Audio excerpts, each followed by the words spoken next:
What's up, Ohio? This is Prince-ish. This is episode 3. It is a very different type of episode. You know, we definitely have to address, man, the life of Akira Toryiama. If you're listening to this and you know about Akira Toryiama, you most likely already know, but I feel the history of this man's career is definitely something that needs to be talked about. His art style is iconic. The characters he made was simply iconic, and I believe resonates with every child's childhood. And I wanted to bring my brother in on this episode and talk about a lot of stuff. There's a lot of things that I really want to get to, such as Fallout, the TV series that's releasing in April. Like I said, Akira Toriyama, the Final Fantasy 7 Rebirth review. I haven't been playing it, but my brother has it. He's been playing it, and he's been telling me a few things about it. So I really want to get to that, and a new segment that I want to introduce. May happen from time to time, which is called Take It or Leave It, which it's a show or film or game. Would I recommend this or not? Or just don't waste your time with it. And it's a German show that I watched. It's a 4-episode limited series.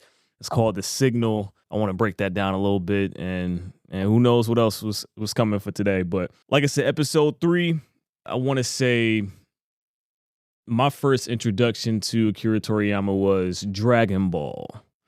Toonami early days, and I would say like early 2000s or late 90s. But I know they had a lot of reruns of Toonami and a lot of different dubs. So a lot of the shows were, specifically with Dragon Ball Dragon Ball Z, had numerous runs where it was the biggest thing, and then they stopped, and it was the biggest thing again because it got a new dub and did the whole season over again. But what do you remember from that time when Dragon Ball was really booming? I think with me, I got into Dragon Ball Z, not Dragon Ball. I went back and got back into Dragon Ball because I didn't catch on to the whole thing until I think I was in high school, and I remember people was talking about, "Oh, did you see Dragon Ball Z?" And I'm like, "What is that?" So it just so happens one of them shows used to come on like right when you get out of school. So people be running home trying to watch the fights, and then they talk about it at school. Yeah. So, I was like in high school, maybe like in 9th grade, 10th grade or something. I got into Dragon Ball Z. What was that fight though? What was that fight that people was talking about that you remember? That you're like, all right, let me see. Let me see what they talking about. I think more like I think the Frieza thing was the first saga that people really started catching on. At least that I picked up on when people started catching on. Yeah. That's like when I caught the tail end of the Frieza saga. Didn't know what was going on, but I just knew like they was throwing hands like crazy. No, what all that like fast punching. Yeah. So I think Dragon Ball Z, Dragon Ball in general, has become a part of. I think American culture has kind of cannibalized a little bit of that, and for our own culture, we had that trash Dragon Ball movie. Man, there are a lot of rappers using Dragon Ball Z in their line. Yeah. Dragon Ball Z is that's like a cultural phenomenon. And it's crazy that show, when it come out in the 80s, is still relevant 80s. today. Yeah, I believe it was 84. Yeah. 84, 86. Yeah. Because I remember when I caught Dragon Ball when they would have some episodes around, I think it was like 7 o'clock or something, 6, 7 o'clock, maybe even earlier. And then they would have an episode of Z coming on.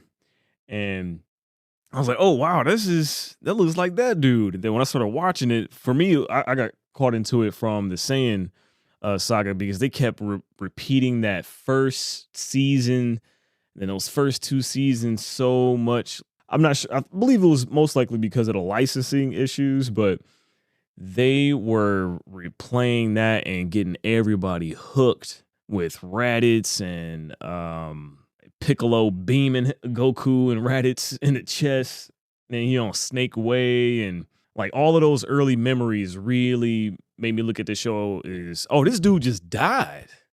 Like right in the beginning, I'm like, hold up. Is the main character supposed So to what die? was the best saga? What was Mm. saga? Was it the Cell thing? Was it the Majin Buu thing? You got the Frieza saga. You had, I guess, the Vegeta saga when he first showed up. Yeah, the Saiyan saga. Well, I would Yeah, say same. I would say this, and I know people may disagree with me, and it took me a few years to come to terms with this, but I firmly believe this. I believe the Buu saga was probably the best. It was the most Blasphemy. made up on the spot. Like there was really flipping changes stuff, but that's when we got introduced to, the fusions, the Patara rings, the Ultimate Gohan. Even though, Super Saiyan 2 Gohan was fire, but Ultimate Gohan was supposed to be his comeback, and he let his ego get to him, which made him lose. We was introduced to a lot of stuff, and that epic battle between Goku and Majin Vegeta. That was it was really full Don't circle nothing for for me. me. Look, I hear you, but for me, don't nothing beat the Frieza saga. Got you.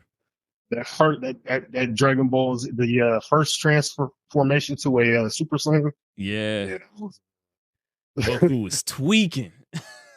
yeah, that was a pretty violent cartoon for that time too, especially seeing as though I think Frieza, he blew up Krillin. Yeah, That was the trigger dirty. for Goku. That was so dirty. He was like, oh.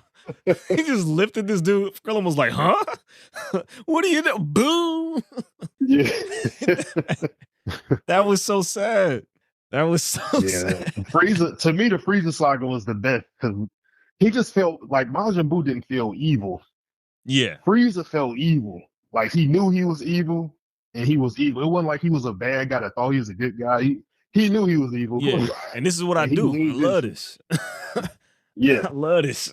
Yeah. This is what I do. Yeah. Like I like the Cell too, but I still got to go with the Frieza. Like I think that was the best one. Frieza, yeah. Frieza saga was, man, because I still remember those memories when Vegeta first arrived to Namek and he was like, hold up, yeah, I'm about to pull a lick. I'm going to hit a lick on my boss real quick. I'm like, oh, yeah, Frieza, yeah, what's going on? Yeah. Yeah, oh, Dragon Balls? Yeah, I don't know where they at. I don't know, man. Because I just love that energy of Frieza looking at Vegeta as a pet, and Vegeta's looking at him as like, I'm a fuck you when I get the chance. Just wait. And Vegeta. Hey, so let me ask you one thing. Are you gonna address the elephant in the room? What's that? Yeah. I mean, because I know you've been hearing about the controversy with your boy Akira. How do you pronounce him? Toryiama? Toryiama? Yeah. Okay. But you know what I'm talking about? No, what's that? No, apparently it's this big thing now going on. I've seen online and a lot of YouTubers talking about it, saying that what's that company, Sweet Baby or something? I can't remember the name of it. I'm not even 100% sure what they do, but they put out some sort of blog or whatever saying that the creator of Dragon Ball Z was racist due to Mr. Popo. Everybody know that was racist. But well, for one, Mr. Popo wasn't black. Yeah, that's what a lot of people don't realize. Well, let me tell you, he was anti-black racist. That's the thing. That's the jacket they're trying to put. I wouldn't say that he is himself, but we all have stereotypes or things that's portrayed in art, especially back then. That was in the 80s when this was made, so, and it's not even like a cop out or anything like that, but I would just say it was just like a dude that's just midnight black with the big old, like, I don't know, lips. It was just weird. Well, here's another thing. Here's another thing. You have to, context matters, right? Yeah, for sure. So we're not going to ignore context. So just to give a little more context to the argument I'm going to give, when I was in the Army, I've met people, there's more than one, I ain't going to say a number, but I've met people that claim they've never seen a black person before they went to basic training. So now multiply that times 2. Akira Toryiama, please forgive me if I'm pronouncing his name wrong. Oh, you got it right. I'm assuming he lived in Japan. Japan is mainly a ethnocentric country where least 90% of the population out was thrown as Japanese or identified as Japanese. He may have had very, very limited interaction with Black people in general. Yeah. So, I mean, where do you draw from if you're going to put a Black character in an anime? Yeah. You know what I mean? And that's true. That's true. And I think that conversation. Not saying that it's okay. Yeah. I'm not saying that he is or he wasn't anti-Black racist. I don't know, but yeah, some things you can be oblivious to just because, like you said, lack of exposure. Right. I don't think that necessarily makes you racist, ignorant.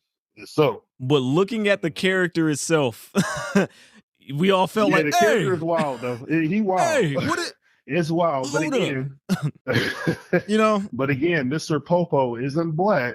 Mm-hmm. He's actually based off I want to say an Indian deity. Okay. I can't remember the name, but he's not even he's not culture. He's not ethnically Black. Yeah. Yeah. Just stereotypical features. Yeah. His actual race. I think his race is I don't know. But yeah, and they had other Black characters. Yeah, exactly. I get if that was the majority, or maybe not even that, or if there was more than one. If it was two of them like that, I'm like, all right, hold on now.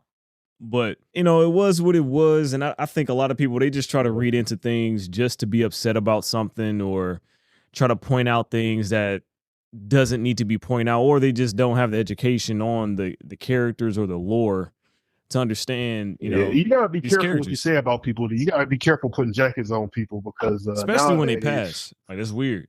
Yeah. Because it can't be addressed now. I didn't hear none of this. Right. Nobody's saying I didn't hear none of this when Dragon Ball Z Fighters came out and the Dragon Ball Z Super came out. Yeah. All these rappers rapping about Super Saiyan this, Super Saiyan that. Like I said, as a kid, Mr. Popo. As a kid, all my friends and I, we all looked at it. I was like, yeah, that's weird as fuck. Like, that was pretty much it. And I might have to bleep the curse words, but it's just self-explanatory. When you look at it, you're like, hey, it's just that first initial reaction is like, man, that don't really sit right. But at the same time, like you said, I feel it was understood because I think the true fans of the show know that he's not like a Black dude, not from the city. He's living up here with a Namekian like Supreme Kai, not Supreme Kai, like Elder Kai or something like that. I can't remember. So, okay.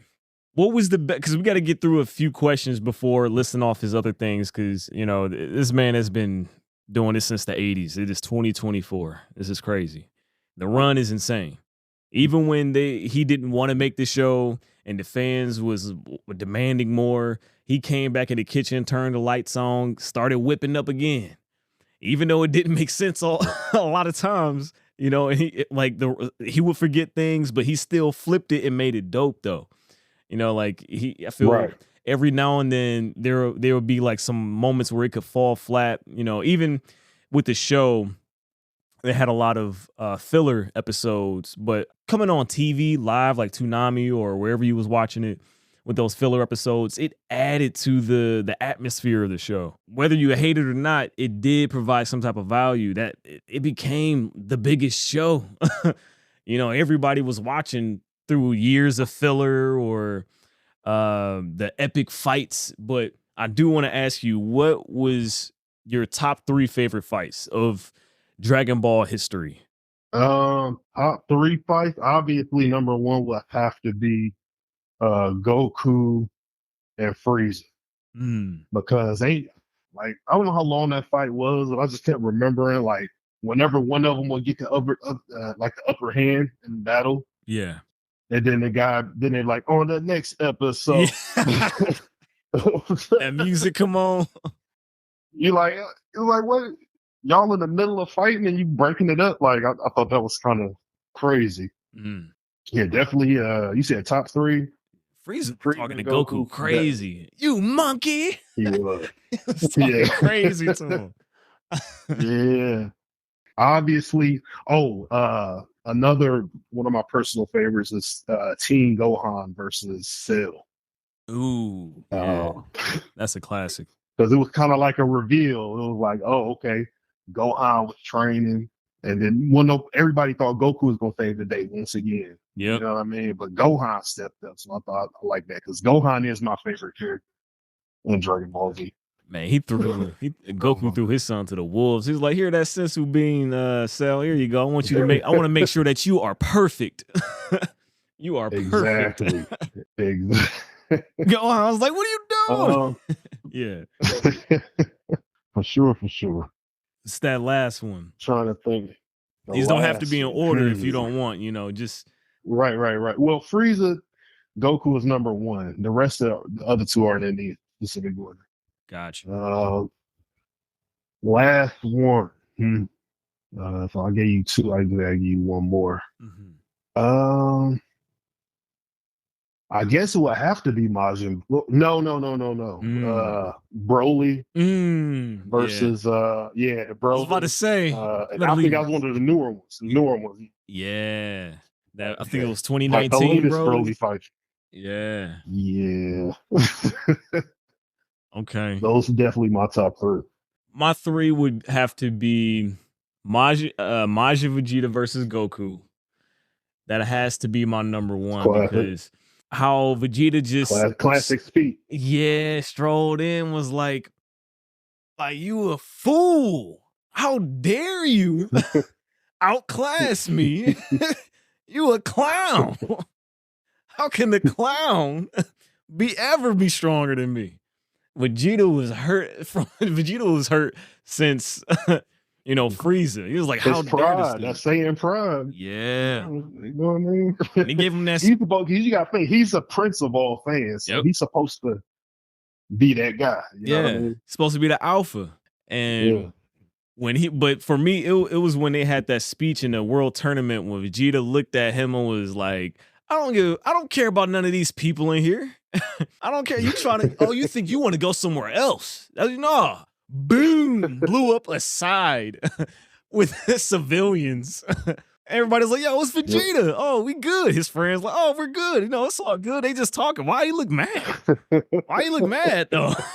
Why you powering up? Yeah. Wait, well, why is his hand? Oh, that whole process was classic because it really showed me like Vegeta was able to just he don't care about none of that. I want to beat your ass. Like, I just want to beat you down. 2, I would have to say Frieza and Goku is definitely that. Frieza and Goku is definitely that. I can't even lie about that. You can't get around it. Yeah, you can't get around that.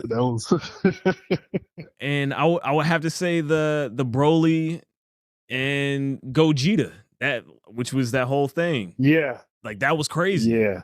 He didn't even touch him. Sleeping on Broly. Yeah, I was sleeping on Broly. I didn't know Broly was that, bruh. If you ask me, Broly won. Yeah, he did. They had to jump him. They had to feud. They threw Frieza at him, and Frieza got beat down for an hour. Just, hold up. Whoa, let me catch my breath. Hold up. Let me get my tail right.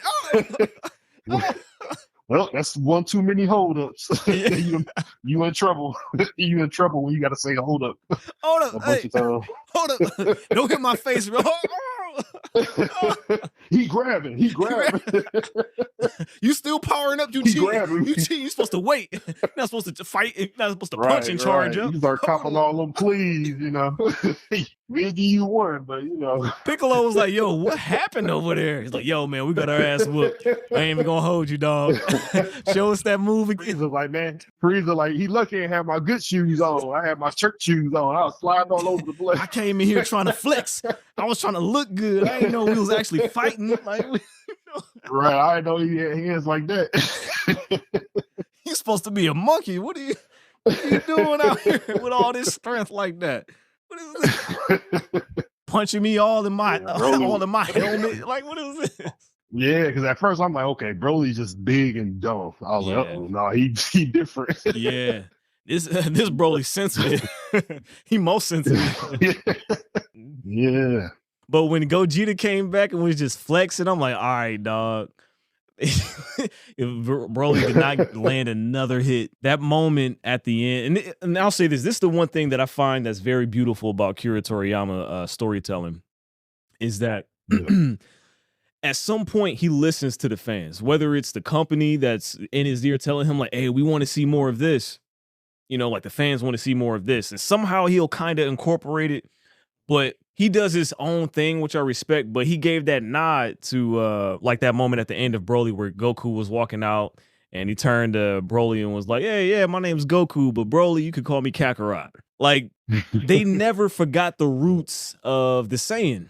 A lot of shows can really gloss over things, but even in Super now, they are still touching base with the Saiyan roots, with Goku knowing who his father is now through Oh, so a he knows scouter. who his father is? Yeah, he knows Bardock is his dad and kind of who he was a little Love it. bit. That he wasn't a dude, because there was a voice recording on a scouter when Goku was fighting. I believe his name was Granola.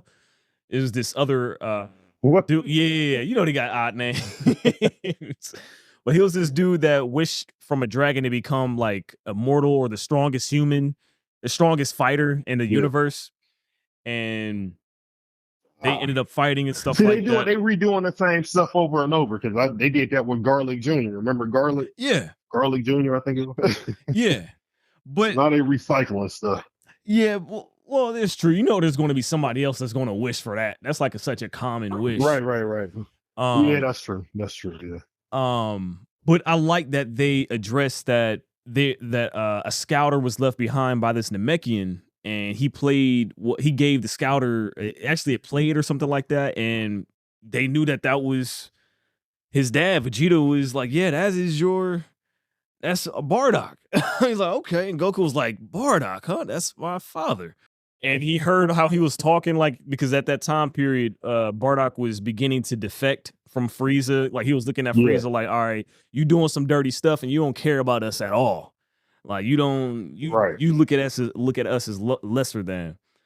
So Bardock tried to fight one of his soldiers at that time.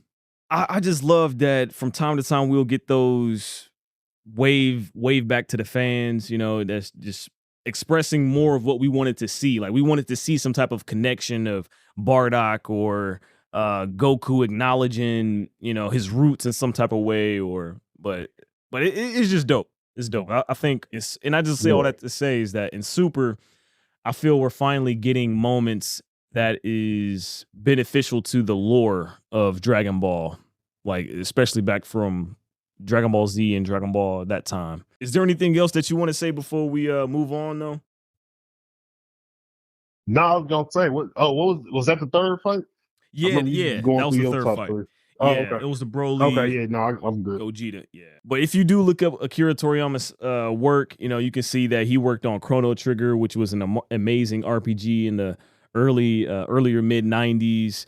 He worked on Dragon Quest, the art style for that. That was a RPG in the 80s, one of the OGs.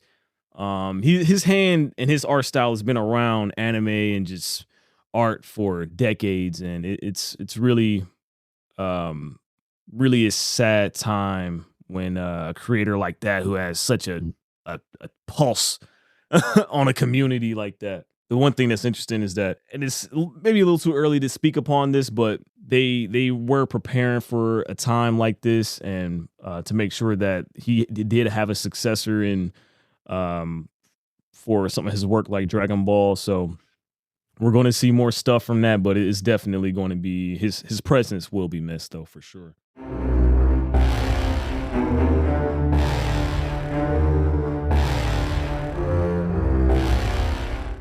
So this new segment, Take It or Leave It, I have to talk about this because I was excited. I was on Netflix. I was a little, bored. I was able to chill, have some downtime, relax, watch something that was new that came out. I like watching some foreign shows because they have a different perspective on things, and sometimes it'd be a little bit more interesting or not necessarily sure where they're going, and it could be pretty interesting. There was this show called The Signal, and I'll give it a breakdown real quick. It's basically about two astronauts that are in space because a billionaire Indian woman funded the mission, and when they arrive back home, the plane the plane that sent them back to their country ends up missing along the way. And we've seen documentaries or heard stories about a plane that was missing. Like there's an infamous documentary on Netflix now. I think there's actually two of them. One in a different country and one in America. Was it America? I think it was. Or there's some American people on there. But either way, we've heard a couple stories like this before.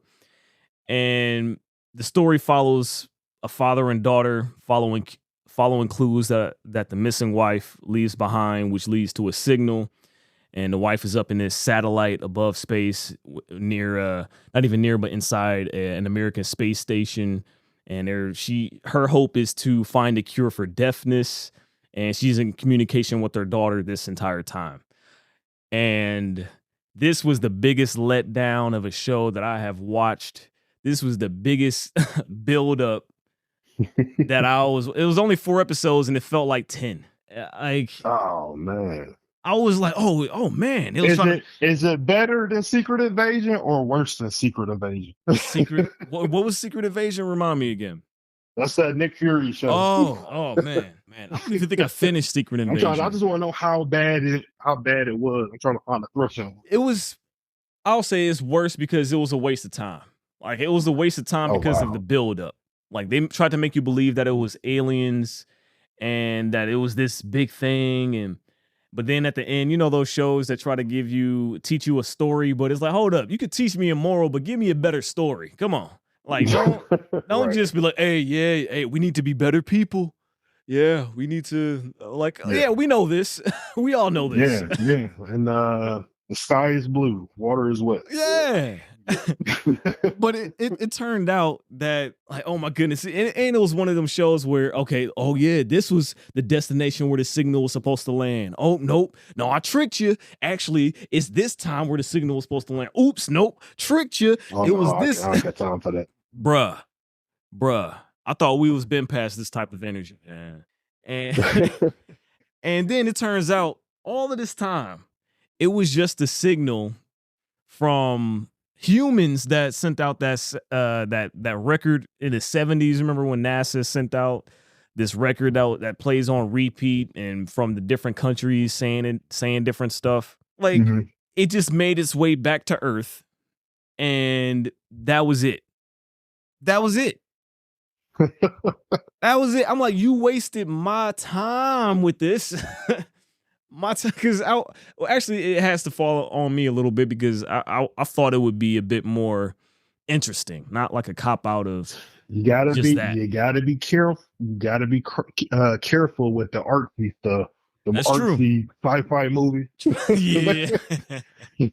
You gotta be careful. That's why when I see like too much of like the artsy thing, I'm like, I don't want to invest my time. I feel that. I don't know if I want to invest my time in it. I feel that, like, because sometimes this stuff be too abstract, and I'll be like, man, I just want, see some monsters. People get, right to the chase, get right to it. Beeline, get right, cut to it. Yeah. No, I feel that. And with this, I want to rate this just so y'all can understand how much of a disappointment it was. And I've never given something this low. I give it a 3 out of 10. I give this a 3 out of 10. Just for wasting my time. And if you want to watch some sci-fi, like something that's recent, just go watch Spaceman with Adam Sandler. Like you said, you have a bit of that artsy. What was it, ISS? Oh yeah, I haven't seen that yet. That's on my list. ISS. Yeah. Yeah, I might have to watch that tonight. Oh snap! It's pretty good. Okay. What would you? Don't even tell me.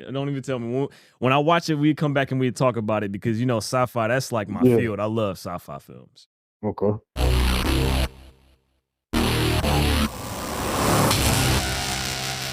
So next, this is something that I have been waiting for ever since Fallout 4, because I knew it was inevitable that they were going to either do a movie or a show. And at the time, I was hoping that it was a movie. I feel like it's even better that You it's got a to show. do a show. Yes. Yeah, Fallout. Yes. It works better as a show than a movie. Yeah. And I kind of want to set it up with like so much stuff. Yeah, like I kind of want to set it up with a little bit of information, just like what I was finding out about the series a little bit. And then we can like dive into it because I didn't know the Fallout TV series takes place 9 years after Fallout 4. So it's in that same world. Yeah, like, and this is what it's an extension of Fallout 4. That's smart though. That's good marketing. That's gonna get people to be like, oh, let me kind of what they did with The Last of Us. So they did the TV show, then we had all the remakes and remasters, get people that watched the show but hadn't played the game. Yep. You know what I mean? Yep. So it's gonna get the sales of Fallout 4, the game, is gonna actually go up. Yeah, because with Todd Howard, the game director, he's directed the Fallout games. Fallout 3, Fallout 4, Fallout 76, and the Elder Scrolls stuff starting back in 98. The interesting thing about him is that all of these games are connected. So all of this is, if you play Fallout 1 through 2, 3, 4, all of that story is connected to this show, which is a byproduct, because the thing with it being set 9 years after Fallout 4 is that they're focusing on a certain part of the map, and a certain vault, a certain part of the map that is extending out to a certain area. So they're really diving into that space, which make me think like, oh, okay, well, if they do more seasons, hopefully that you're going to this space is just going to fill out, you know, whether it's different vaults or different people, especially different from the approach. But, and the other cool thing is the dude who made Chernobyl is directing that. Did you see that, the show Chernobyl that was on Max? I didn't see it. I heard it was good. Yeah, it was crazy. It was crazy. And the dude who made, you know, he's made Westworld, directed Westworld. And the dude said, the director, Jonathan Nolan, he said that he was inspired by that after playing Fallout 3. And he was planning on writing a novel, but when he did Fallout 3, he was like, I want to... he decided to go into TV and television because of Fallout 3, like playing that game. Wow. So I'm just happy that there is people that are actual fans of the series, you know, that's a part of it. And you got the dude who's been there since the origins of Fallout. And what's the name? The Bethesda guy was a Todd Howard. Yeah. Todd Howard. Yeah. So it's interesting. How do you feel about all of that? With, you know, because all of this information, it was like kind of like a floodgate, but just with the context of, because a lot of times people will feel like, oh, they don't know what they're doing. Oh, they're getting people in. Oh, I don't like how it looks. But first, how does the show look to you? Because I know you got me into Fallout, because I saw you playing it. The show looks good. I like that. I think they got the right vibe. It's kind of silly but gory. They have some serious stuff in there too.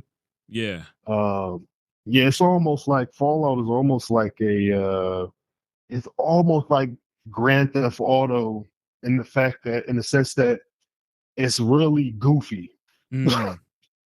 Yeah, I mean, it's satire. You can see it happen. Yeah, it's satire. That's what I'm saying. Yeah, Fallout is satire, just like Grand Theft Auto is satire. So there's going to be things that's going to stand out as like, yeah, that's way over the top and weird, but that's what Fallout was. Yeah. So I think they nailed the tone of it. Yeah, and I do like from the trailer, which I've seen. If you haven't seen the trailer, go watch it. And if you don't know what it is, you know, it's the Fallout TV series. We've been talking about it, but just search it up and watch the trailer, because I like the messaging of the vaults where it's really present. It feel like the show. It does feel like an extension of the game, even with those opening intros in the games, because the main actress, she was saying to the late, like she was just speaking to people, was like, well, I feel like we need to uphold our part as, you know, the vault people, is that we need to go out into the world and create a better world, you know. And when you go out there, everybody looking at you like you a goofy. It's like, you such a square. Like, what are you doing? Like, you about to die. And I like that type of that, like you said. Yeah, like it's just, I like that that extreme of Yeah, the over the topness of it. Yeah, where she's like this girl Yeah. that's just coming out like unknowingly. It's like, oh well, let's change the world. I'm gonna go out here and meet people and I'm gonna go ahead and say it. Mhm. I think that this show might overshadow The Last of Us season 2. Really, Think so? Yeah, really okay. I do. Yeah, I think this is Good gonna be like not competition only is it though. gonna be good, I think it's gonna be a surprise. I think it's gonna be a surprise hit. Yeah, Like I think because this on some people radar, they're like, oh, that look cool. yeah. Like even a lot of people that haven't played Fallout, they're like, oh, that looks decent. Oh yeah, true. And then That casual. once everybody start yeah, the casual is All the really gonna episodes jump being released as into well at once. Yep. yeah, you don't have to wait. Yeah. So I'm predicting this is gonna be definitely a W. Yeah. I'm looking forward to this a lot. I'm looking forward to seeing what type of direction they're going with in the lore. Because if it's taking Yeah. place 9 years later, I wonder if we're going to have any type of connection with maybe previous characters in games that's acknowledged or certain cities. I think they're gonna try to certain cities, yeah, but certain characters that was in True. past games. I'm gonna say no, just because I think they want to they don't they don't want to overcomplicate the continuity of the story. Mm, Because then you already know people gonna look for loopholes. Oh, this person can't be there at this time. He was doing this. yeah, You know what I mean? that's true. They try to, doctor up some stuff based off the game. Yeah, So that's I think they might stay away from that. so. Yeah, so you think they're just going to go forward with the All new yeah, character. just maybe Yeah. some familiar places could be like if it's on the Yeah. map. Places, yeah. Places definitely. Hmm. Well, I don't know. Where does it take place? Because I know one Fallout game took place in Vegas. One of them Yep. took place in Washington, maybe. I can't even remember. Was that Fallout 3 that was? I can't even remember.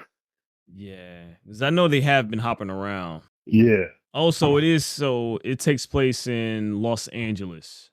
Okay, so the West Coast. I know most of the, if not all the games take place on the West Coast. Yeah, probably just a lot of land.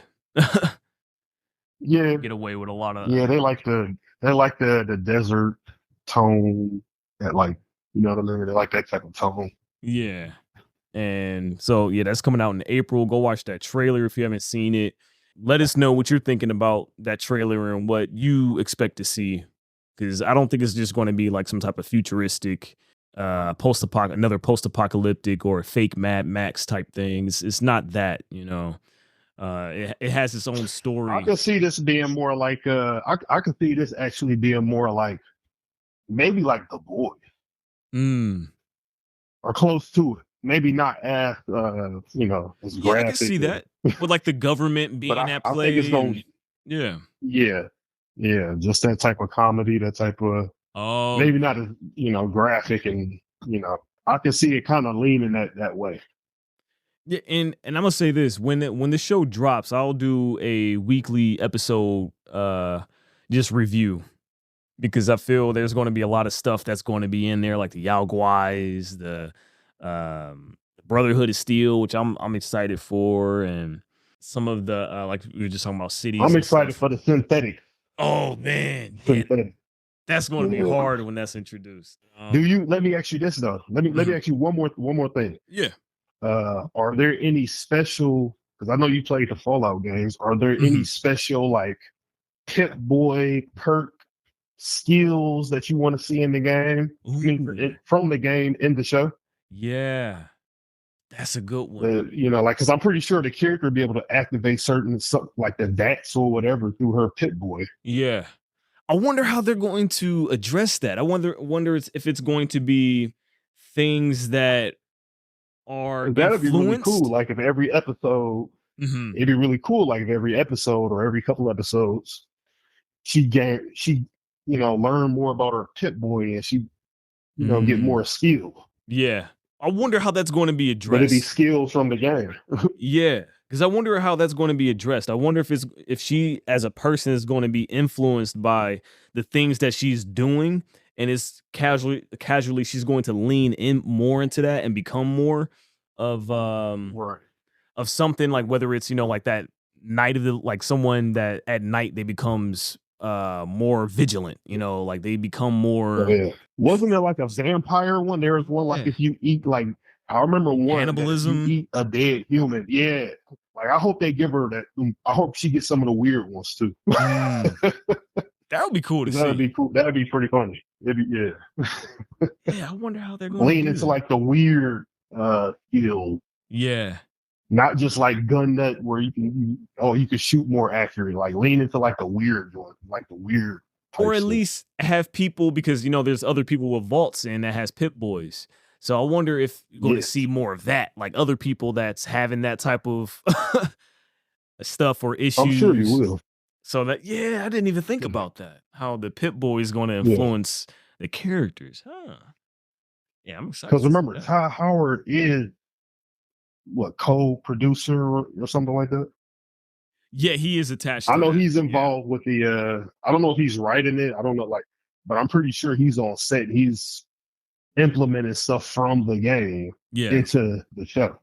Yeah, like down to the skill, like the like there's one where you do more damage at night or something like, or I don't know. Yeah, even though I wonder if they're going to have those. Can't think of it, but when you got to pick the selection of the percentages of a hit. I wonder if they're going to do that and do that slow motion if it's a headshot or something. Oh, or an arm boot. They're doing that. If they don't do that, I'll be worried. Like they're going to do the slow motion thing. I just hope they don't overdo it. Facts. Because some shows or movies they'll hang themselves by their own rope by doing too much, trying to keep it too much into the game when it's like this doesn't necessarily translate well in the flowing storyline. That's what I say. If they make it funny, like if they just keep it funny, every episode don't have to be like the super deep drama, gory. So they can make it funny. I think it'd go out laugh forward.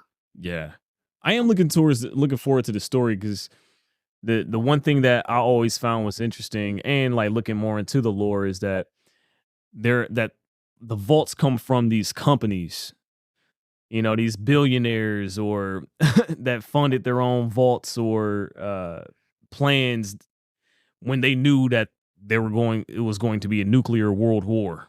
And so it's not necessarily the government that's in charge or anything like that. These are independently owned businesses, owned corporations. Yeah.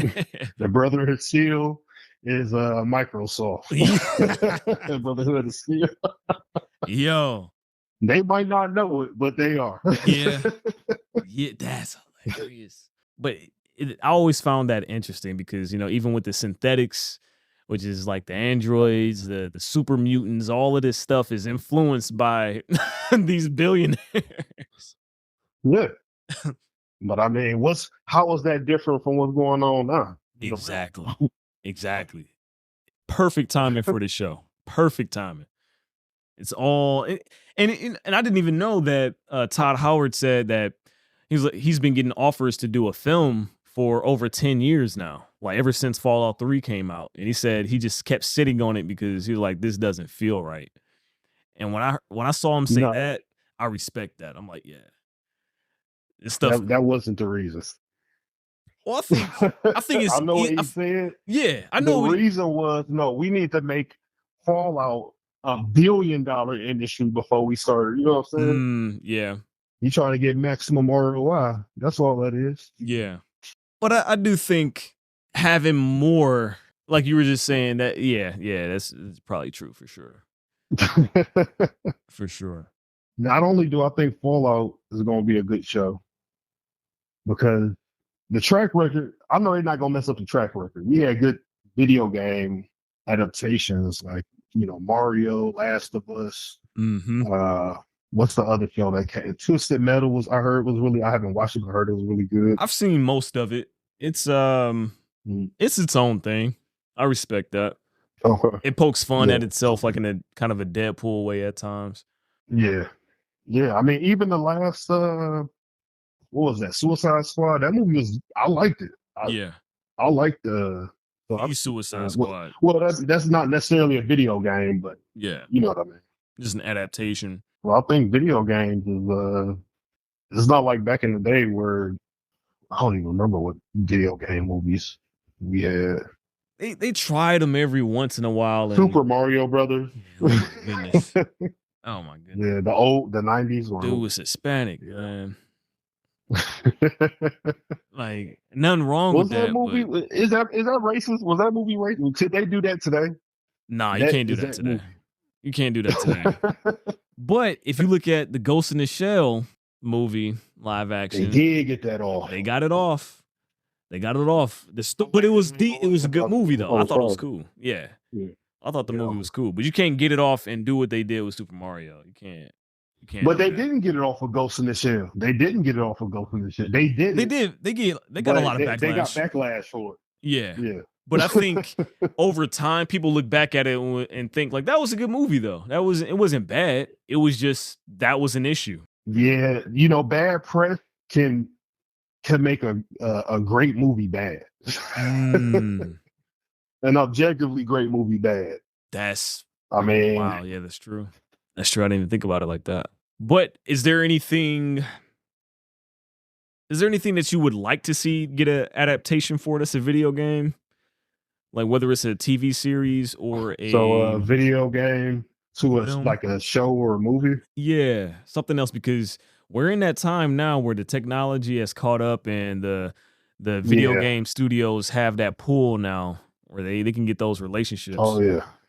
And it's hot now to do that. Like I just saw Super Mario Part 2 is coming out in 2026. Well, hopefully we can get a Metal Gear Solid movie or a Splinter Cell movie. Yeah. Like they've been talking about that Metal Gear Solid movie for saying like over 10 years. And it has. Definitely. I believe Oscar Isaacs was tied to the role of Solid Snake, but I think that might have changed. Yeah. So I don't know. Well, I know. Yeah, definitely Metal Gear Solid, Splinter Cell. Scott Eastwood would be a good character, good actor for. He would, Snake. But how old is he? He got to be in his 30s or early 40s, something like that. Oh, okay. Yeah. Yeah, him. I'll even be cool with what's the dude that played in the Falcon Winter Soldier show? Oh, U.S. Patriot guy. Yeah, wait, U.S. Patriot guy. Oh, okay. The other Captain America. Yeah, I can't remember his name. I think he'd make a good make too. Yeah, like however that gets made, I just hope Hideo Kojima is attached to it. And because I know he's making a Death Stranding movie, and surprised on that. Oh my God! Surprised on that. That's his baby though. Movie now? Yeah, and a part 2 coming out. Oh my! That's his baby, man. That's his baby. I played it. It takes a while. Hideo Kojima is responsible for me not liking Norman Reedus anymore. Wait, I gotta hear this. I'm blaming Hideo Kojima for that. You don't blame all them years on The Walking Dead? Nope. That motorcycle? Nope, nope. Not Walking Dead. It's Hideo Kojima. Dang. They're giving us a Walkman simulator. Yeah, you Amazon Prime delivery guy walking. No disrespect, Hideo Kojima. I fucks with everything you do, but dog, that shit is hard to get through, man. He speaks for himself, Hideo Kojima. Yeah. I mean, all disrespect. All disrespect. Come back over to the stealth espionage, dog. Come back on. No, I'm joking. No, shout out to Hideo Kojima. I like that he's branching out series is my favorite. And experimenting though, but that game is it's not for everybody. That ain't it. It's not for everybody. That is like I was cool when he came out with the first one. Like, okay, that's cool. Yeah, and then he came out with the second one. Double down. What a movie! He like, yeah, we doing, we doing. Like you got to stand on it. I mean, you coming. It must have been a contractual thing. Oh, yeah, I can see that from him. Especially, how he left with Metal Gear. Like when you leave with Metal Gear like that, the next thing I do is like, I'm creating an IP and I'm doing a film. They're like, well, what if we I don't care. I'm doing a film. Like, I don't care. I want to get in this. Like, I've been doing this for long enough, and everybody said my games are films anyway. Yeah. And he look Might at them as as well. films. Yeah. Yeah, might as well. I just wonder how long they're I mean, going I to know be. you said he was working with he working with Jordan Peele on the new IP. Yeah, the new oh my goodness. I am looking and he forward. He said he's going back to his stealth action roots. Yep. So it's not a Death Stranding thing. Yeah. But the bad news is, you know, the way they was talking, it seemed like it's gonna be a PlayStation 6 guy. Oh, so we got a couple years, but it's maybe a decade. yeah, that's true. Just being honest. Well, yeah, probably with that Death Stranding 2 and then that film. Well, who knows? I mean, with AI now, you know, I don't, you know, AI is so powerful and it's growing so fast. You don't know what'd be possible just even next year around this time. True. You know, it's definitely gonna revolutionize the tech industry. And video games is within the tech industry. So. Yeah. And I'm not going to lie. Every time I would see photos of Hideo Kojima in his studio working on stuff, I'm like, what in the Dexter's laboratory is this dude doing now? Like, and it's not like in a bad way, but it's, I'm like, yo. And then actors would say, like, I don't know what he's doing or what he has me doing, but he's telling me to just cough right now. I don't know what. He told me that. He definitely extra. Yeah. I've never met Hideo Kojima, so you know, but you know, all signs point to him being like one of them extra people. Like he's super extra. Yeah. And it's funny. They'll say like he'll be around or something like that, or on a video saying like, all right, do this. Yeah. Just stand there, just scratch your head. Just Yep. Yeah. Perfect. Yeah. There we go. That's all. You don't even know what you're doing. Yeah. Okay. You just showing up, you eating a banana. Like, why am I eating this? Nah, do it. Do it. Yeah. Do it. So I can only imagine how these like video, you know, and I feel like that's good because it's going to really allow him to just be a director or a producer on set when it comes to that type of stuff, because that's what the actors, these directors be doing a lot of times. Like, I want to catch you in your natural habitat. Yeah, just be. Just let them. You just gotta let them. I wonder if this is one of the things you just gotta let them cook. You gotta let them go. Just let them cook. Just let them go. Yeah. You can't show up like week to week on set. You can't do that. You just gotta like leave them alone. Just leave them alone. Yeah. We don't need to see the cow getting slaughtered. Nope. We just need the hamburger. Yeah. I hope You know what I mean? IGN, Screen Rant, all of these studios, leave them alone. Please do not show us none of this stuff that he's going to be doing. Yeah. Don't show us this. Right. Because they're all going to be like, yo, I don't know. I don't know about this, dog. Like, why is everybody just in white suits just standing around for an hour? Like, why is they, what are they doing, dog? Looking like they're at a Kanye concert. They dress like that. All with spiky helmets just standing there. What is happening? Hideo Kojima just standing there with his hand on his chin like, yeah, that's it. Right.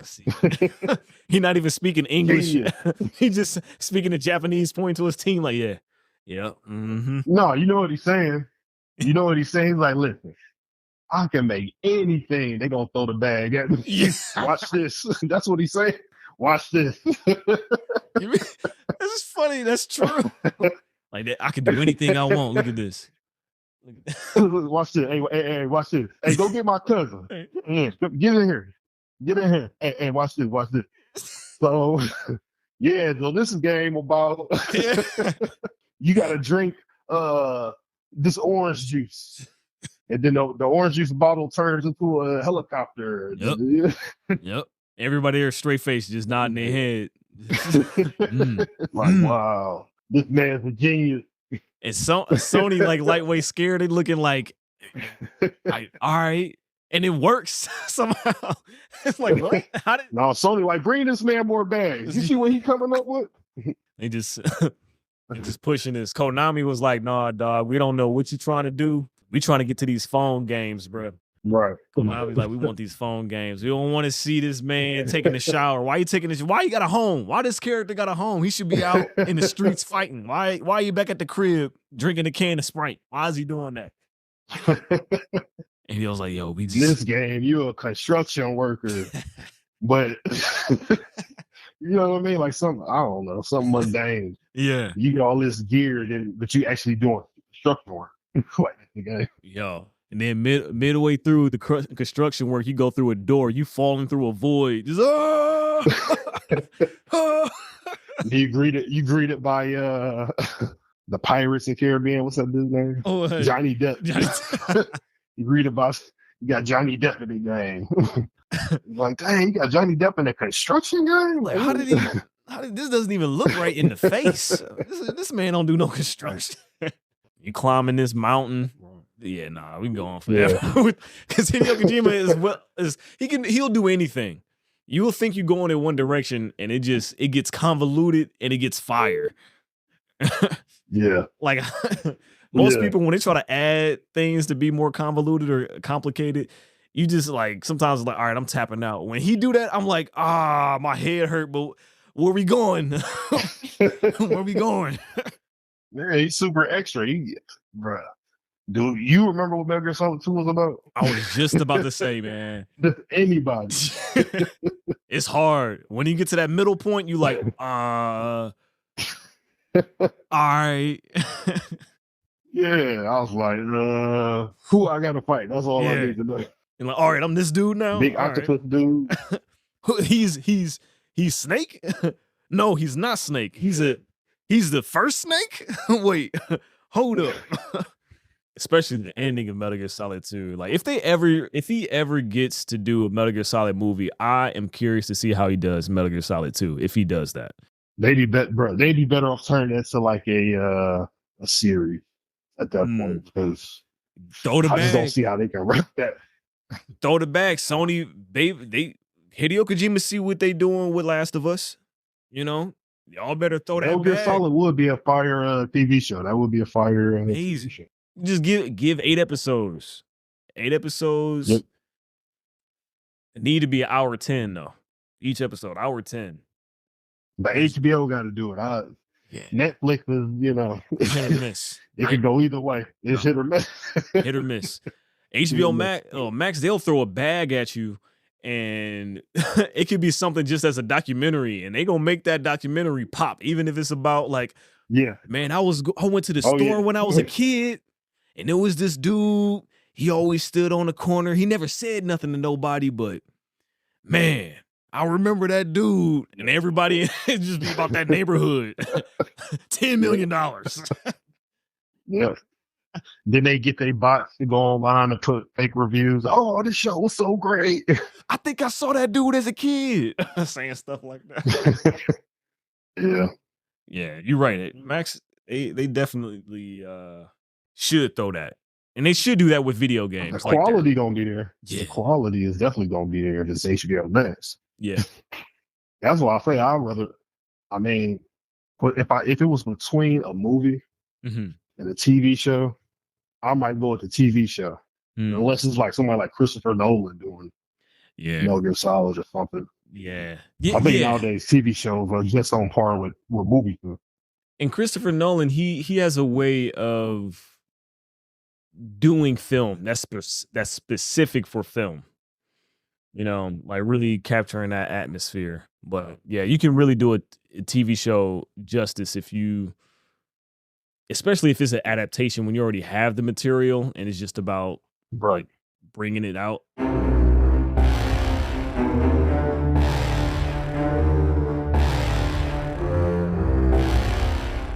Going into the Final Fantasy 7 remake, I know you've been playing it. I know that you've been excited. You've been looking forward to it. What is your first reactions playing it up to where you at right now? So I'm not gonna give any major spoilers, but basically it's just a continuation of Final Fantasy 7 remake. Okay. It kind of follows the original game, but not to a T. Like they they pretty much expand and they pretty much put a magnifying glass on every little thing, like every little side quest. Like, I don't know, have you played the original? Yeah. So remember the Chocobo farm Yeah. in the original game? Yeah.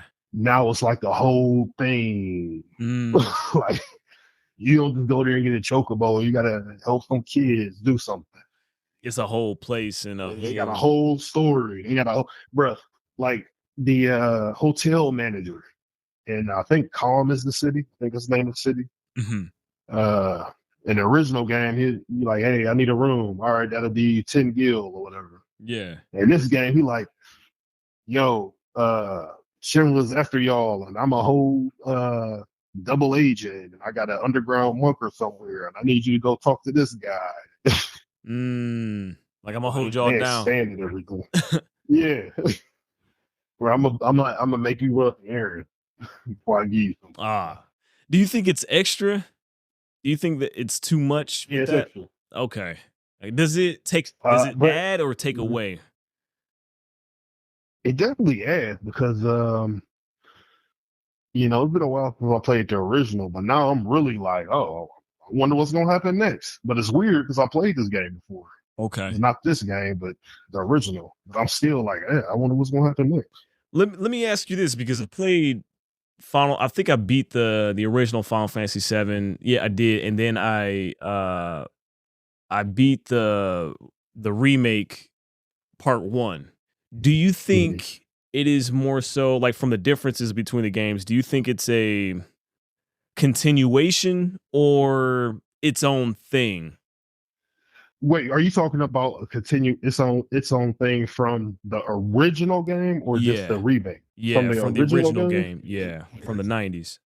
And when I say, I would say it's more of a, because when I say, I'll break it down real quick, like the continuation, because what I've gathered from playing the original and then remake part 1 is that it follows the story of the original up to a point, and then there is an alternate timeline that is followed.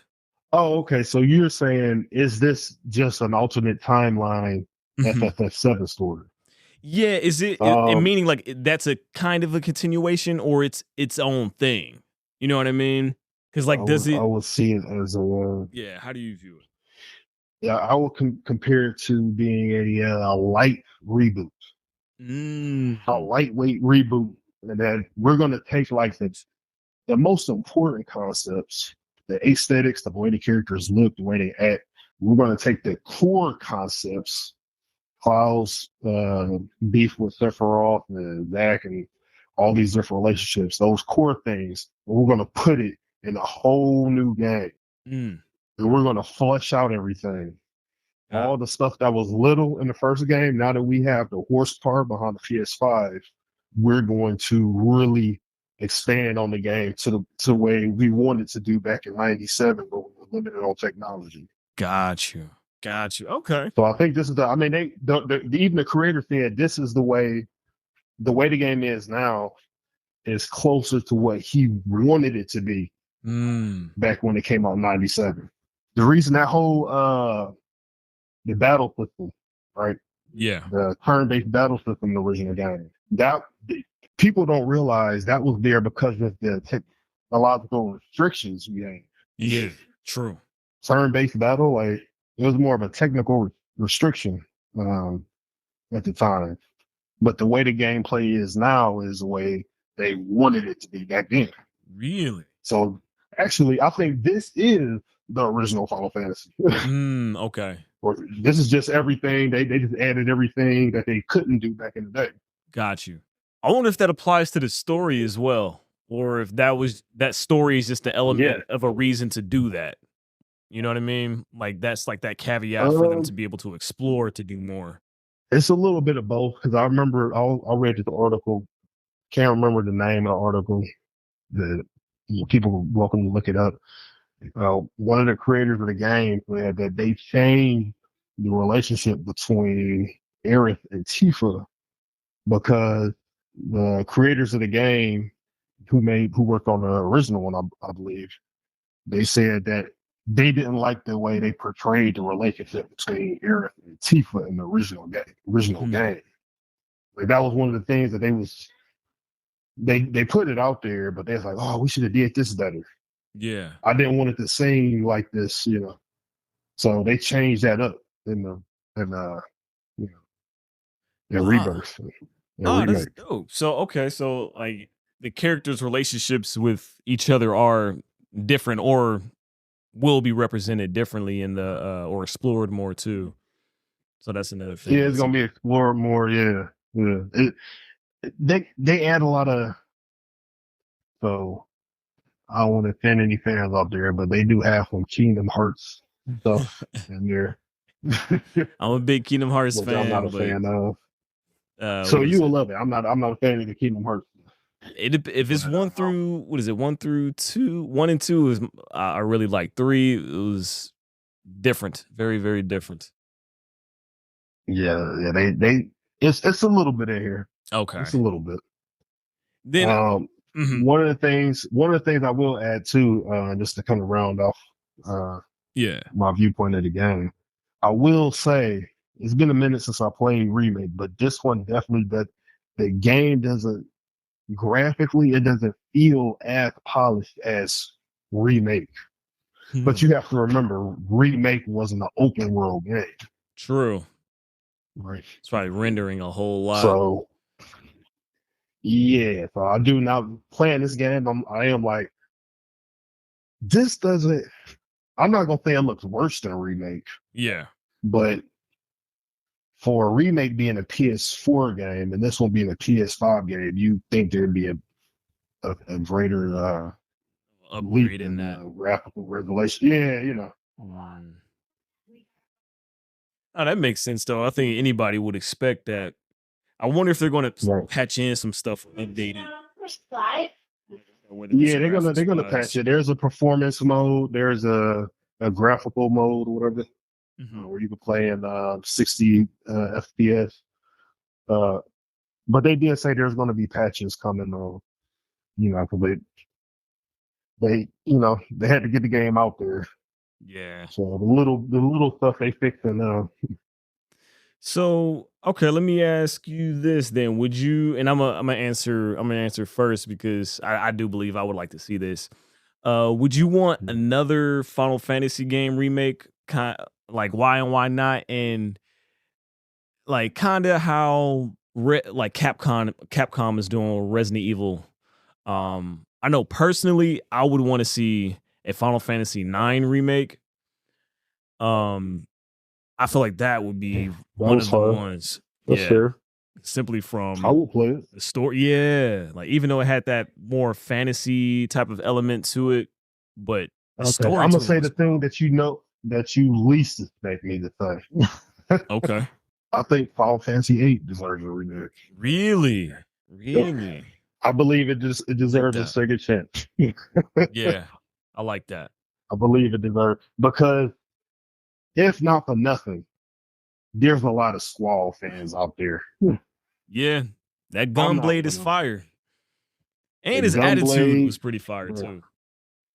Yeah, I mean, because if you're gonna say like, okay, Cloud is probably one of the best Final Fantasy characters as a main character, who's the second? Right? Is it going to be Hyde? Yeah, I don't even Lightning. I don't even remember all the stuff. I haven't played all the Final Fantasy. Yeah, Lightning was like Cecil. Was it? I think. No, it's Squall, bro. It's Squall. Say what you want about the game, but Squall with the Gunblade, I think it was more so the mechanics of that game that really drew people. But annoyed. Yeah, the game, the story was bad. I'm still playing it. Like I started playing it again. The characters was bland. The characters was bland. But I think if they spice it up like they did with FF7, and now granted FF7 didn't need all of the spice, spicing it up. Yeah, they could have just did a standard remake, not change nothing. It's still what it did, what it was gonna do. Yeah, that game was beefy. But if they can do what Final Fantasy VIII, spice it up, spruce it up, tighten up the story, get the combat more aligned to what we have with Rebirth, I think it could be a dub. Yeah, because the foundation is there. They can just go in and fill out stuff and add more. And because I do like the feel of the game. I even like the character designs of the game, like the art style and everything. It does flow pretty nicely. I like that. Because if you think about it, this is what's going to happen to a lot of these companies that not dived into games as a service, you know, like Fortnite, all these Fortnite games. They reaching back into their catalog, and they just, because new stuff just ain't hitting the way it's supposed to. So they're just reaching back in their catalog and remaking. You know, look at Resident Evil. Yeah. They remade 3, 2, 3, 4. Look at Modern Warfare. Last was doing it. They're not even.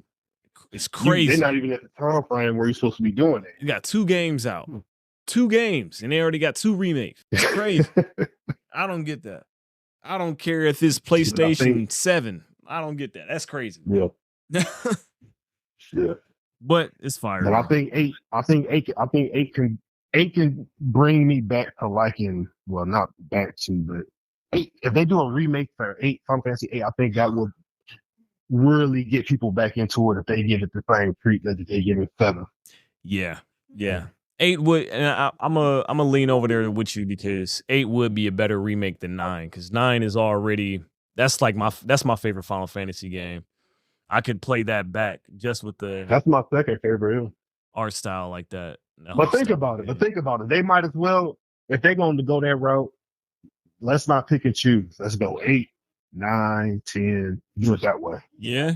Don't do 7, then 9, then 4. You know what I mean? Hop around with it, confuse people. Yeah, just do 7, 8, 9, maybe 10. 10 would be interesting. Definitely needs to be remade. 6, 6 definitely needs to. Because everyone I talk to about Final Fantasy, they always say 6 is their favorite. And I've played it a little bit. Yeah. But I didn't play it all the way through. The game is hard. The game is difficult. But yeah, I think so far, man, I love it. I love this game. Okay. But yeah, no, I do want to hear like your review on it when you beat it. I'm going to get it later in the year when I get my Steam Deck. I'm gonna just play it. Hopefully it comes out on a Steam Deck soon, because I know is Final Fantasy 7 remake is on there. Is on. Okay, cool. Yeah, it's on there.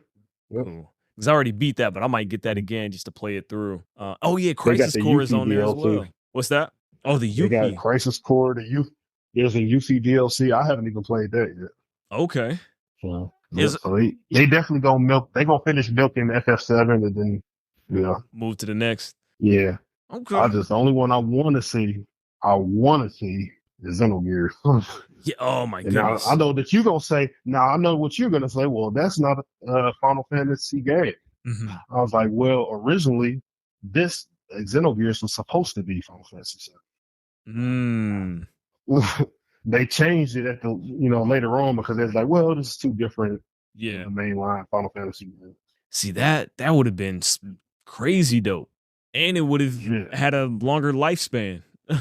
Because they would have been able to really touch back into it, because Xenogears was Square Soft, right? Yeah, I believe so. I think that was the last game before it became Square Enix. That game was so dope, but that last disc was just a book. It was what they did with Final Fantasy, bro. The last disc, you fighting the final boss of the game, pretty much. But usually, like in the last disc, it's a bit more open world. They like just, all right, read, fight, read, fight. Yeah. It did kind of end abruptly. Well, all right, everybody get out of here. We done. Like, what do you? All right. Keep this script writer in here. He the only one. Only one in here. But again, back then they had a lot of limitations. Now, probably in budget. Imagine they giving Xenogears the FF7 remake treatment. Out of all of them, it should have been Final Fantasy 7 and Xenogears. Because Final Fantasy 7, everybody's talked about that. They've always wanted that. Yeah. But Xenogears needs that same respect because it is such a legendary game. Like just the lore, the fights, the music. Oh my goodness, those combos. Yeah. I just love I love the music in that, like with the when you're in the gears, just the villages. Oh my, that's for me. It has to be like the best game with music, best video game with music Yeah. for sure to Yeah. me. I actually, for me personally, I know a lot of people disagree, but I put it over Final Fantasy VII. I can see that. Just because like the combat was, So I dope. mean, it was great. You had giant robots, and then you had one, on the ground, and do combos and stuff. So You had to strategize with the yeah, fuel and yeah. I put it slightly up. I put it slightly, not way over, but slightly above seven. yeah. Story wise, villain, like Final Fantasy VII had a better story. Final Fantasy VII had a better villain. Final Fantasy VII Mm, had better uh magic materia system. yeah. But I don't know what it is. It's something about Xenogears. It's that lore, man. It's that lore and the characters. Oh my god, the characters are all Yeah, dope. Like I still for remember sure. being in the sewer. But yeah, is there anything else you want to talk about before we get out of here? I know we touched on the Akira Toriyama. We talked about the Fallout. You know what? Actually, is there anything Yeah. that you've watched lately that was good, really good, or really bad? Particularly, now you know my taste. Uh, the way I It's so unique. Yeah. with me, I'll like if it's trash, Hmm. but it's like there's still something there, then I'll watch it. Yeah. You know what I'm saying? Like I Wait, watch a give lot me of an trash, example. like action movies, Give me an example. um, like the Expendables. Like Okay. Okay. Expendables was pretty much trash, but it was a great action movie. Yeah. So I watch that stuff. I'm here for it. I like the first Suicide Squad. Everybody hated that movie. I liked it.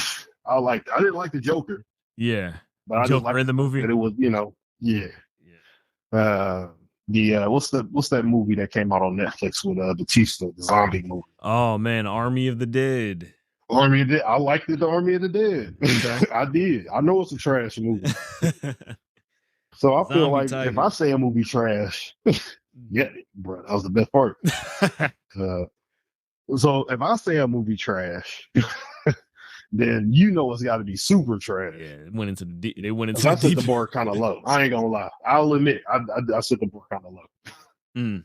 I feel that, and I think that's pretty good for and just being able to enjoy Especially for stuff. horror movies. I feel like it's so hard to find a good horror movie that you have to kind of grade on the curve.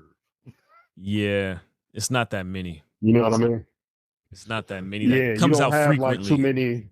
Yeah, you get like a Hereditary every Like 7 years. 8 years. Yeah, for real. You know what I mean? Get a So bunch of you got to nun kind of grade movies on the and curve. Conjuring. Some of the Conjurings was pretty cool though. Which one? I'll say the first one. First one in the I'll Yeah, the say in the first one was theaters. fire. First one was dope. Trying to That remember. Annabelle, that Annabelle, the second, Yeah, the second I think it's Annabelle Annabelle was. Creation. Yeah, That was fire. I didn't like Yeah, that first one though. That first one was like, oh, now the yeah. The doll's in the first back seat. one, yeah. Now the doll's on the That's why I floor. said the second. Yeah. Yeah, the first one was trash. But I'll say in the context of a movie, but if in real life there's a doll that's just following me like that, I'm try to burn that motherfucker. Like I'm not, I'm not hanging around that type yeah. of. But here's the thing. Here's the problem with that Mhm. is, and I watch enough horror movies to know that doll is so that usually in like horror movies or like possessed animals or dolls or whatever. Mhm. The problem is if you burn it, you release it. You whatever's inside of it, you release to the world. Yeah. So now it's not limited by that dial or whatever the object is. Yeah. Mine, man. I don't know how I'll be freaked out. That's honestly that's probably like the most terrifying thing to me. If there's just a doll that's just following me everywhere, like everywhere I'm going, is a doll. That's probably terrifying. I'm gonna hold you. But movie, nah. Nah. Yeah, it looks like we got some pretty decent horror movies supposedly coming out. There's a movie that I'm looking forward to seeing. I think it's called Late Night with the Devil, Hmm. and they got the trailer on YouTube. It's basically like this. It's basically like some more sort of I think it takes place in like maybe like the 60s, Okay. 70s. And it was a guy, he's like a late night talk show host. He brings one of his guests is somebody that says they can talk to the devil, and just it goes left. Yeah, I just like pulled it up a goes trailer. left, like on live TV. Yeah. Yeah. 'Cause I see that it's out right now. Came out 2023. Oh, is it? Yeah. I believe so. Oh, I might have to look. It's supposed, I thought it was coming to the movie theater or something like that. Oh, really? Maybe they re-released it or something. Oh, yeah, you're right. March 22nd. Yeah. March 20th, so this month. Yeah. Then you got what is there? The Imaginary with the teddy bear. Hey, I could take it or leave it. I could take it or leave it, you know. Yeah. Kind of the same with that type of doll energy. I don't want to see any more type bears or But dolls. yeah, see, I don't want to see that like that. What was that? Unless it's Megan. Is the robot? Yeah, Megan was fired. Yeah. Hey, I don't care nobody saying Megan was fired. It wasn't even the action. It was just her attitude. Yep. That tone shift too was like, I'm your friend. It was like, hold up now. Like, what are you doing? Like, why? Like, wasn't Megan like roasting the mom or the sister or something? Yeah, she had a little bit too much swagger for a robot. I'm like, oh. Yeah. She had that sauce. Just dancing and stuff. Yeah. And that sauce. But then I hate it. And Megan, I'm not gonna say Megan was a bad movie, but I like it. Yeah. But then you got that what's that not amusement park, the thing with the animatronic, what was it? Five Nights at Freddy's or something like that. Oh yeah, I haven't watched it. You know what? You don't need to. Yeah. Okay. It's one of those. Yeah, it's one of those. Yeah, you can skip that one because it's supposed to be for kids, right? Like the whole IP, really, or no?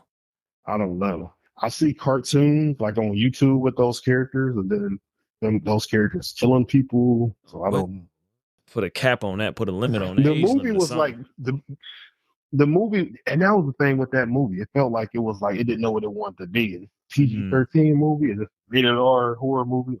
It's one of them. It's weird because you're in that space of I would assume horror, but your audience is kids. You know, more so. Yeah, but then those things, it's not really. It shouldn't be kids. Yeah, it is kids because those things are killing people. Yeah, like this one of them ripped some chick's head off. What? In the movie, yeah, it was like bloody. Ripped off in the movie, or is it like a pop off? Like it wasn't bloody though. Okay. They show like a shadow or something. You know, they didn't. Yeah, that's not. You know what I mean? Like they just showed the shadow of Alfred Hitchcock type stuff. Yeah, that's not for kids. What? No. Well, I mean, it's PG-13, so you know. Man, I know kids that's just into that, and they like under 10. That's odd to me. It is, but you know, it is what it is. But no, it shouldn't be. That needs to be. No, that's not cool. That's not cool. Right. That's not cool. It's not, but it's like nowadays. It's like do they even have like cartoons anymore, or is it just kids just going on YouTube watching everything? There's still cartoons, but okay. But I know it's probably hit or miss with the audience because, like you said, everybody's going on YouTube and watching stuff, or even kids watching. Because I just remember when I was a kid, we had a nasty little Saturday morning lineup. We had the Power Rangers, Batman, Spider-Man, X-Men. We had like that was the thing. Like used to wake up early so like you can catch the cartoons Saturday morning. Yeah, the Saturday morning. I don't think kids do that no more. Yeah, because you can just hop on line and just go right to whatever it is. There's no waiting anymore. You pull anything up on YouTube, yeah. It's an odd space to be in, especially with the VR now. So kids are not that interested in the TV and cartoons like that. They're not. They're more so into like material things and. Have you noticed that most, like 90% of cartoons now are all 3D? They don't really make, even the ones that look 2D. It's like cheaply made. It's not hand drawn. Yeah, it's not hand drawn. Like most cartoons now is more computer animated than like hand drawn cartoons from like back in the day. Yeah. Yeah, I don't like that style. I'm a big fan of the hand drawn. Yeah, I like both. I like both. I just don't think it should be just one or the other. I think you should have both. You know what I mean? Yeah. I don't know, sometimes that, but I feel you though. I agree. I just wish there were more hand drawn because things shouldn't just look so like perfectly clean. Like I don't, that feel is like a little odd. Like, ugh. Yeah, but some things don't translate well when they do that. Yeah. Some of the old I'm a big Street Fighter guy, but Street Fighter 4 look idiot. Really? Street Fighter 4? To me. Okay. Yeah, I think the characters look idiot. Okay. They went to that little 3D-ish type thing, their little first. Well, not their first, but they're trying to make it look more like cell shaded or whatever. Yeah. So yeah, I don't know. They all looking like Muppets to me for some reason. I don't know. I didn't like the way they look. I wasn't a fan of Street Fighter But 4. Like, but I do like the approach to the different fighting. Like I'm cool with them trying different stuff, but when you change up how everybody looks and stuff like that, I'm not necessarily eager to play it, you know, as I am to play like Alpha or Third Strike or even right. Capcom versus what was it, Capcom versus SNK. Yeah. Those styles look beautiful. That hand drawn type of art. Yeah. Like That was Third cool. Strike. Like I like that. The hand draw. Yeah. Yeah. Yeah. But It's overly done. I don't overly done. Definitely overly done. But I'm trying to think. What else? There's another movie. Yeah, I mean, it's crazy because do people go to the movies still? It did. Oh, I ain't gonna lie to you. Yeah, Like, like when the last time you heard somebody like, "Yeah, we going to the movies to go see da da da"? I do that. I'm not gonna lie. I do that. Yeah, I do that.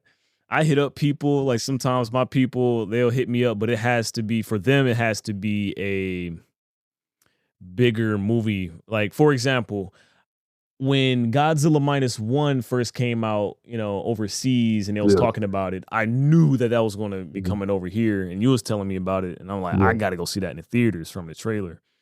And when I went in there, it was 2 or 3 months after the movie came out, and it was still packed in there, you know. And I invited some mm, friends, and it was dope. It was really cool, like that. So I do believe it depends on what it is, and it needs to yeah, be high quality. It doesn't have to be like the best quality of like everything hitting on all cylinders, but it needs to be high yeah, quality. Like you have to, I think people need to know that they're going in to get something that yeah. is unique.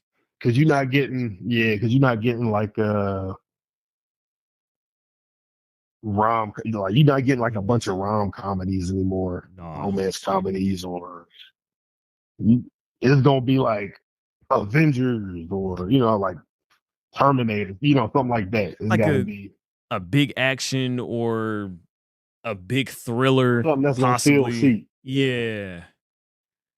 Yeah. Yeah. But I do like, well, I'll say this, the movie The Iron Claw, that was amazing.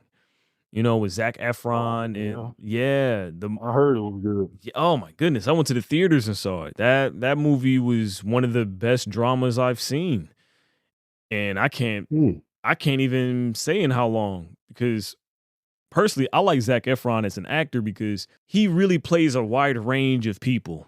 Like, not saying like maybe his Yeah. personality doesn't change, but the characters he chooses to play, it's a wide range. Like, Wow. so like with the Iron Claw, it was, I always find it very impressive when a film can really pull out different emotions throughout a film.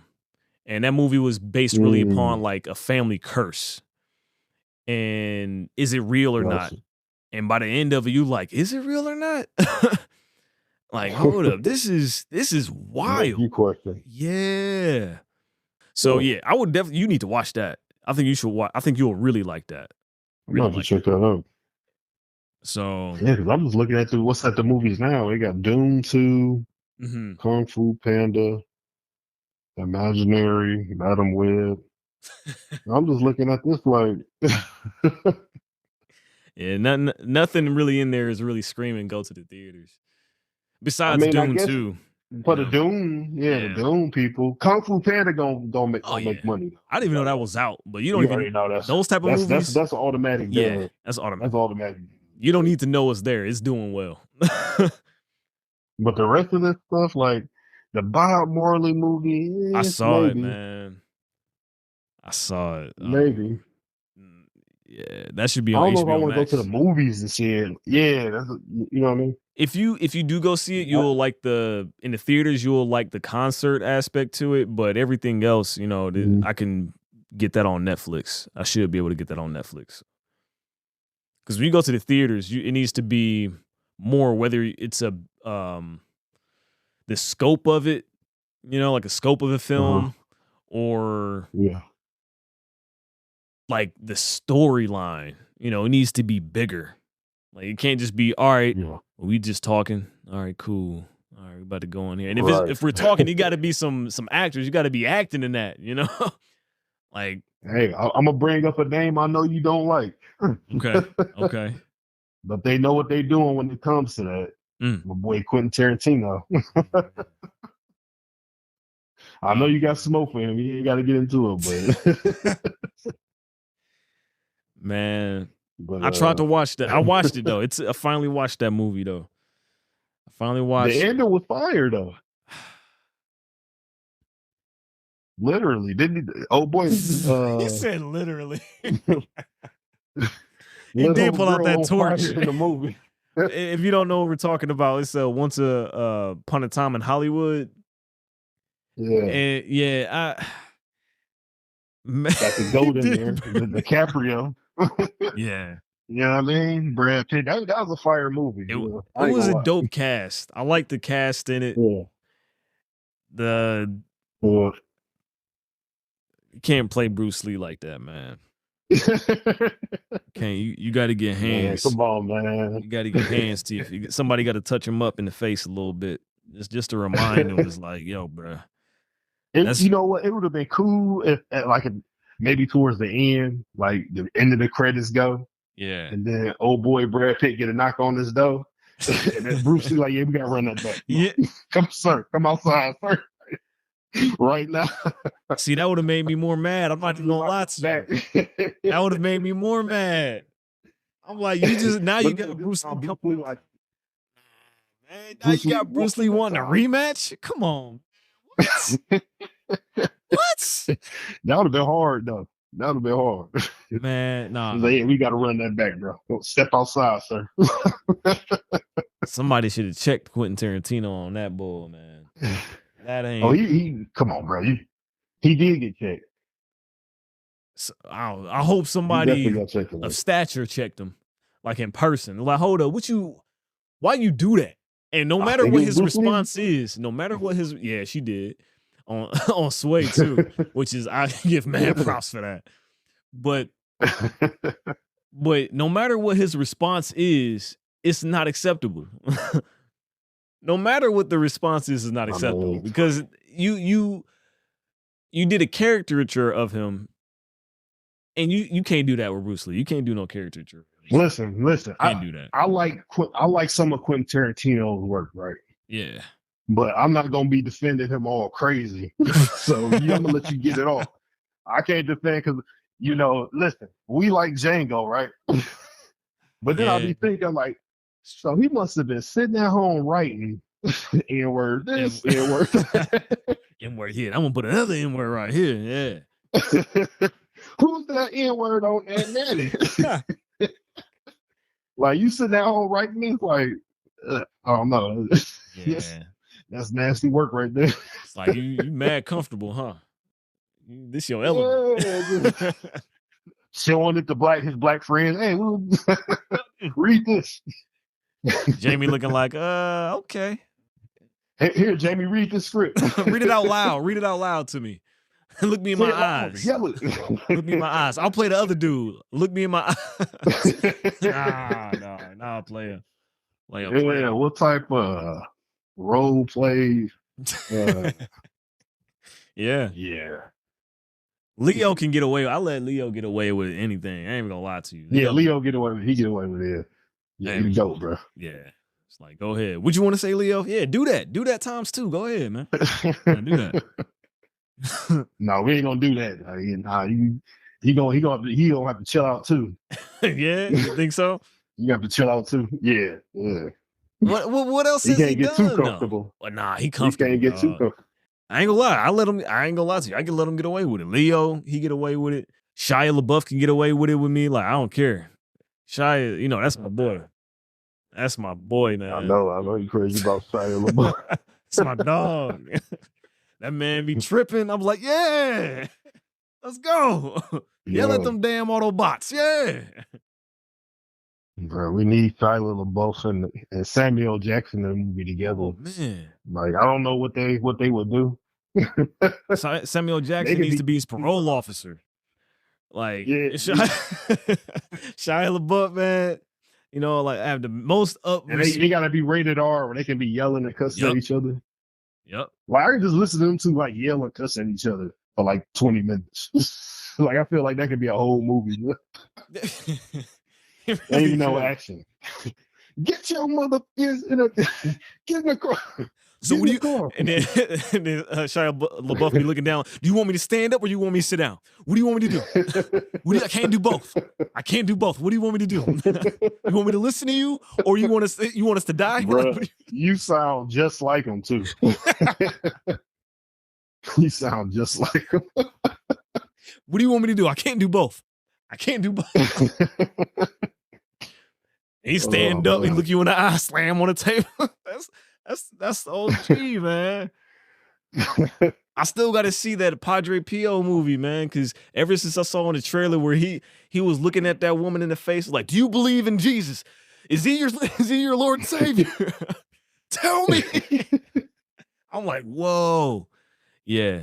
Yo, this is the perfect spot for Shia right now, man. I need more of that. Apparently, he doing another film right now. With it's in the fighting world. It's in the what? Yeah, it's in the fighting world. Like, I saw a podcast episode with this world champion. So fighter. is he? Let me ask you this: is he a method actor? Yeah, he's beyond. You know what I mean? Yeah, he's beyond that. So he gets swole. He like Jake. He is Jake Gyllenhaal. Johnny Depp, because he can get swole for a role. He can get skinny for a role. Fat for a role. But Shia is Shia is more wild. The only reason I say he's a bit more wild because, like, over the years, if you look at him or listen to his interviews when he approaches a project, if a movie says like this character does crack, he'll do crack. Oh my goodness! Yeah, allegedly, and experience that and do that. He'll do that. He said something where that was very interesting, where he said that one of his hangups was that he didn't know what he really liked because everything that he liked was attached to roles. Like, if he don't like ice cream, but if a character he had like ice cream, he loves ice cream. Oh my goodness! Yeah, he's extreme like that. I don't. This dude, you know, when he did that movie Fury, he signed up for the Peace Corps, and he bust out of his tooth or something like that. I'm like, yo, bro, you losing your tooth trying to get a rolled up. Wow. Like, he already got it though. He said, who said? I think it was Brad Pitt that called him or something like that. Like, hey, you want to? But that's why I mess with Shia, man. That dude is the utmost extreme, man. He delivers. He gives it all. He gives it all on the screen. Yeah, apparently too much. Too much. Too much. It's bad for his health, but yeah. You ever see? That's it? Did you ever see when they did this screen read for a film and Shia LaBeouf? It was through a Zoom thing through COVID. Did you see this? Yeah. Where it was different actors. Oh my! You know about it? I'm gonna take a wild guess. Let's say he was super extra. Go ahead. It was funny because they was doing a role and he was smoking weed on the thing. So he was high in the car because the character was like, I guess, like, does that or something, or like, I'm like, yo, and all the actors is looking at him while they're acting and See, stuff. this is why he is the reason why people have to have life coaches. That's You true. know what I mean? That's true. I hate to say it. I There's don't mean nothing to shit wrong on you, against Shia. that. You my dog, Anybody but that's it's true, listening, dog. and I don't. Yeah, I'm not trying to No, you're right make fun of though. anybody got mental health, but Right. you Gotta have know, that balance. people like Sidle Above, probably Kanye. They need handlers. They need people to, That buffer. you know what I'm saying, kind of. They gotta run their ideas through that person. And then Yeah. that person like, yeah. Like I'm gonna prepare. I don't know about that one. But I'll say Maybe this, we should not do that. but the one thing that's interesting about like a lot of these artists or people, you know, because I include actors as artists and musicians and all that is art, is that a lot of people they feel their process is attached to that extreme, so they won't be able to. They feel they won't be able to perform if they don't do it the way that is like instinctual to them. I guess, but my thing is, does that make you a better actor because you got to do all this stuff?